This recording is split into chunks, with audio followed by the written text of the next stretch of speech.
One of the things that we've come to appreciate in looking to learn from the practice that's happening on the ground is that when you've been and you've seen one community, you've simply only seen one community. You cannot generalize.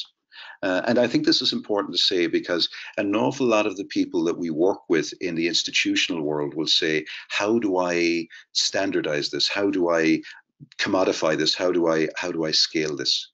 And one of the things that we've talked a lot about is that these touchstones are less about indicating ways of scaling things up and standardizing, and more about helping us to understand how we can proliferate good practice.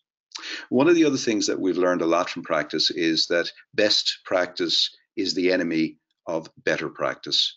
So we're not really pursuing any platonic ideal of best practice. What we're interested is in deepening practice. And so Touchstone 1 seems pretty seminal in the work.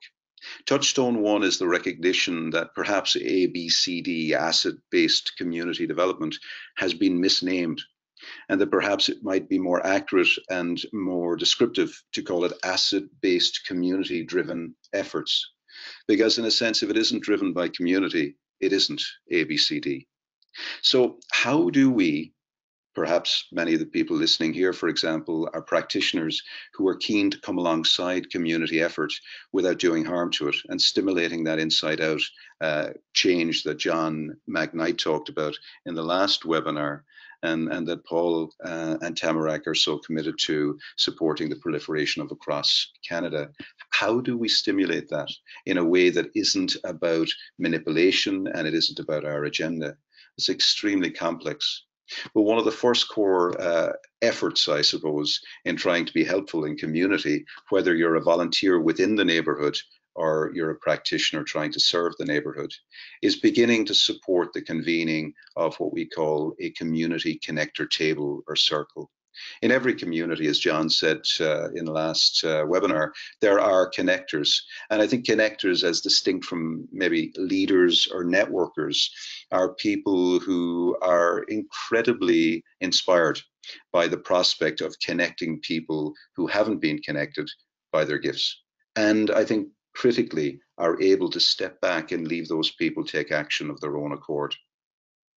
So one of the things about starting the work of community building is how do we ensure that it's owned from the outset by the community? I think the idea of inviting community connectors, many of whom know 80 to 100 people, is really powerful. And I want to give you just an example by way of story as to how this might work. So not far from where I am right now in Liverpool is another very major city called Birmingham. And in Birmingham, one of the neighborhoods that we've worked in is a place called Hodge Hill. And very quickly, just to give you an illustration of how a practitioner might work to convene a community connector circle, the practitioner in this instance was a faith leader. His name is Al Barrett. And Al was living in the neighborhood. The first thing he did was he worked together with 7 local residents. Now remember, because he's living in the neighborhood, he's a near neighbor, as distinct from a salaried stranger. So he's living and embedded in the neighborhood. And his faith community, in a sense, is the embedded intermediary. It's the anchor in that neighborhood. So even when money and resource comes in from outside, the commitment is there to be in a multi-generational relationship with the neighborhood. The first thing he did with 7 of his local neighbors was to begin a conversation.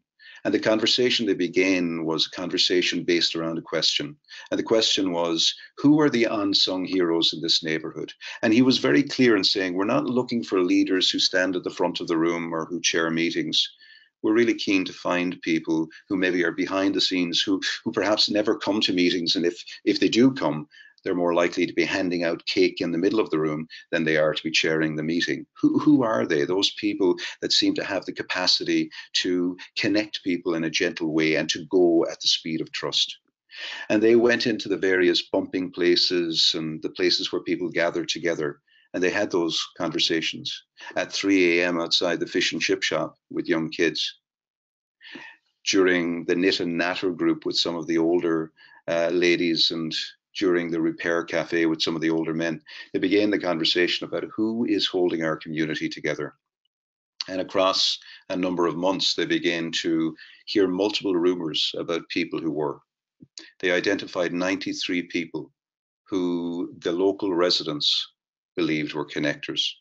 And what they then did was they went to each of those 93 people and sat with them in conversation and shared what it was their neighbors had said about them. And after that, invited them to come to a celebration of their contribution. But they asked them if they would bring 4 of their neighbors with them from the streets that they lived in, 4 neighbors that they felt with an invitation might be willing to get more engaged in their community life.